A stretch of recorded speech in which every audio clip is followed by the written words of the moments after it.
I will show you the science of actually how the cells work, and you will have more knowledge than most doctors in the world today because they still believe in the genes. Every cell in your body has a minus voltage on the inside and positive voltage on the outside. Every cell, every live cell is a battery. Every cell has about 1.4 volts, not too much. 50 trillion cells in the body times 1.4 volts is 700 trillion volts of electricity in your body right now. And with training and meditation, you can focus this energy called Qi, and you can use that energy for healing. With that much voltage, people can self-combust. Every function in your body is already present in every cell. So where you have an organ in your body, the cell has an organelle, which means miniature organ.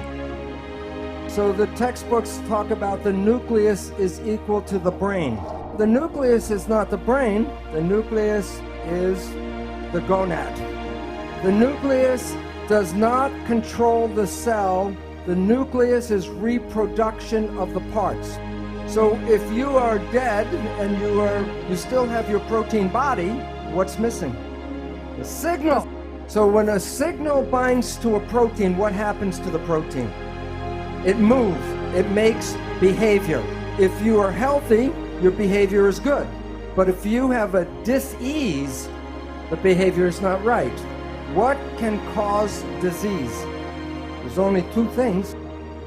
Either the protein is bad or the signal is bad. People with bad proteins got them from birth defects, because if you were born with defective genes and the genes make the protein, then the protein is defective. But less than 5% of the population has birth defects. That means 95% of the people should have a healthy, happy existence. But if you were one of the healthy people and now you are sick, what would cause the problem? There are only 3 ways to mess up the signal. 1, trauma. So if I fall off the stage and wrench my back, the signal is interfered with. Number 2, toxins. If the chemistry is not good inside the body, the signal cannot be passed through bad chemicals. Both of these interfere with the propagation of the signal. But the third one is thought, the mind. There's nothing wrong with the body. It's just sending the wrong signal at the wrong time. So if you change your thought and your mind, you can change the biology. And the mind is the primary cause of illness on our planet today. What is the name of the switch that controls your biology? Perception. And why that's important is that it's you and how you see the world that controls the biology. We have been given misinformation. When people say a gene turned on and a gene turned off, it sounds like the genes make decisions. Here is the simple truth. A gene is a blueprint. The gene does no control. The gene is never on or off. The gene is red or not red. And what do you think controls the signal? Perception. You are not the victim of your genes because you control your genes.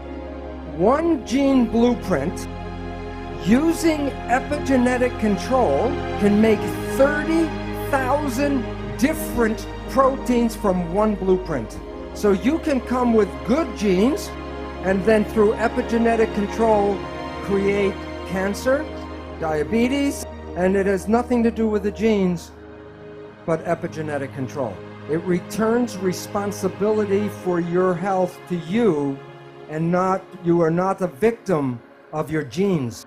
Yet every day the media still tells you that genes control this and genes control that. And then people get nervous about what genes are in their family. And as Greg Braden said before, if you look for the disease, you can create the disease through epigenetics. Right now, it appears that about 95% of cancer is not because of mutant genes, but because of epigenetic control. And it can be passed from parent to child like genes. But the difference is you can change your epigenetics at any time. If you change your perception, you change the reading of your genes.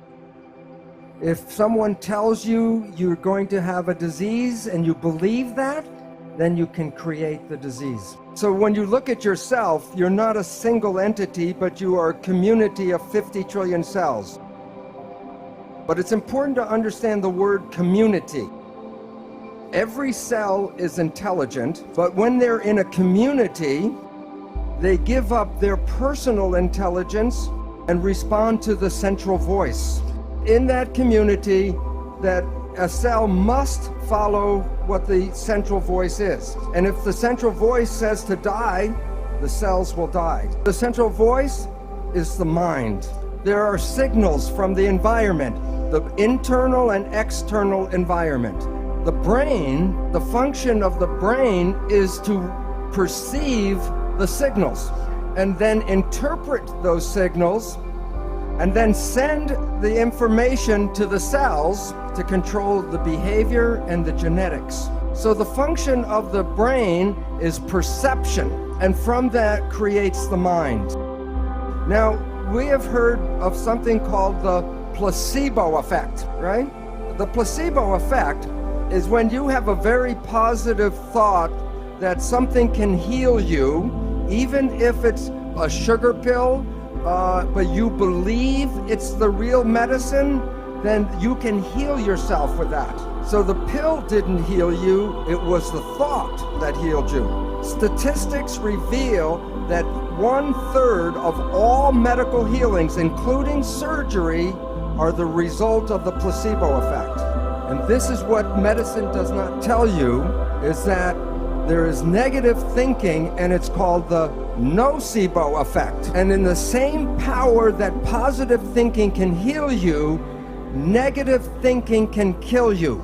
Point is that negative thinking can create all the effects of chemotherapy.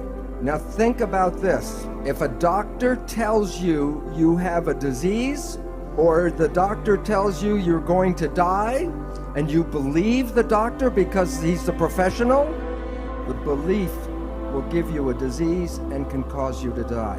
So belief becomes an important part of medicine. Now, many of you have heard about the drug Prozac. Every year, billions of dollars are spent on buying Prozac. And here's a surprise, that the Prozac is no better than a sugar pill, so that it is a placebo drug. And yet the people who take it believe in the drug so much, it makes them better. So if you believe that something is good for you, it will be good. And if you believe that it's harmful for you, it will be bad.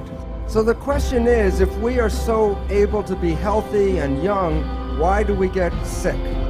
And one of the most important reasons is stress.